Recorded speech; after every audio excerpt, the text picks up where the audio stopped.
Hey everyone, I'm Hasan Minhaj. Thank you so much for letting me be a part of this amazing day and amazing program. For those of you guys who don't know me, I am a comedian and actor and a disappointment to my parents. My family, we are Indian American Muslims. I grew up in Northern California, and one of the things that I've struggled with the most throughout my life is understanding where my place is in society, in the American dream. A lot of times when we think about race, it is a black and white dichotomy, but we must understand brown folks, specifically my community, South Asian diaspora folks, we are beneficiaries of the Civil Rights Movement. The Civil Rights Act of 1964 and the Immigration Act of 1965. Those were two critical pieces of legislation that allowed us to come here, establish our roots, raise kids, be able to practice our beliefs, our religion with safety and security. So we must always acknowledge that even though a lot of times racial conversations don't include us in the mix, we were CC'd on the email of progress by Dr. King.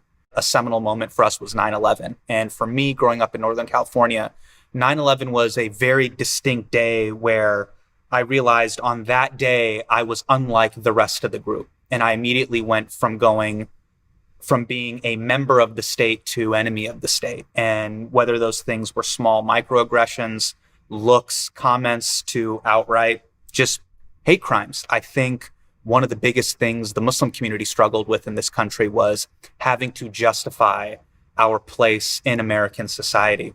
On September 12th, the windows to our car in front of our house were smashed in while people called the house and asked us to tell us where Osama is. My dad's reaction to that was, hey, well, this is the American dream tax. Basically, you put your head down, you work hard, and you're going to incur some level of suspicion, doubt, dirty looks, commentary. But if it doesn't kill you, well, hey, you happily pay that tax. It's worth it because you get a chance to be a part of the American dream.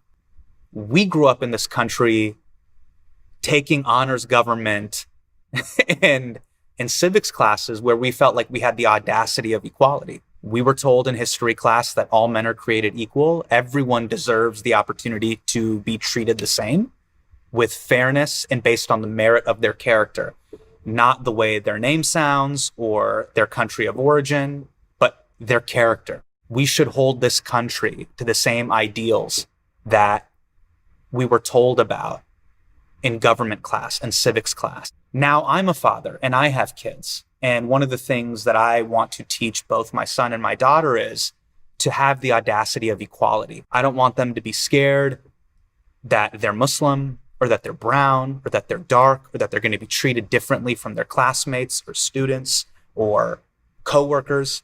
I want them to have the audacity of equality, and that is what I fight for every day. We have known for a very long time, and communities of color have been talking about the pain and the trauma that they've been going through for centuries.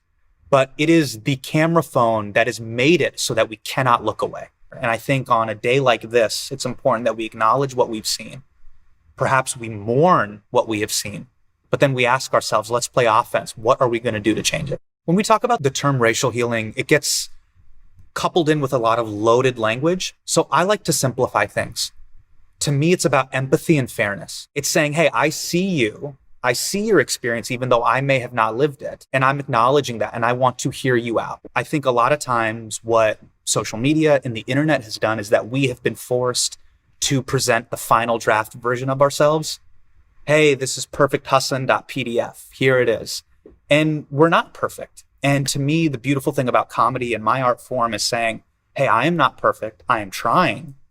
Here are my shortcomings, and I'm willing to be vulnerable. And perhaps you too can be vulnerable, and we can have this moment together where we can acknowledge our humanity, our shortcomings, and our vulnerability. Progress is not perfection. It is not linear, but every day I try to learn a little bit more about my own humanity and other people's humanity. I know a lot of times when we pick up our phone and we open up social media platforms, it can be a lot. There's a lot of intense conversation. There's a lot of judgment. There's a lot of shame around these conversations. You can't control what Instagram or Twitter says, but maybe you can have an important conversation with cousins, colleagues, loved ones. It can start in the living room. The necessary conversation about race in America, our role and what we can do to be an active ally to make things better for all of us.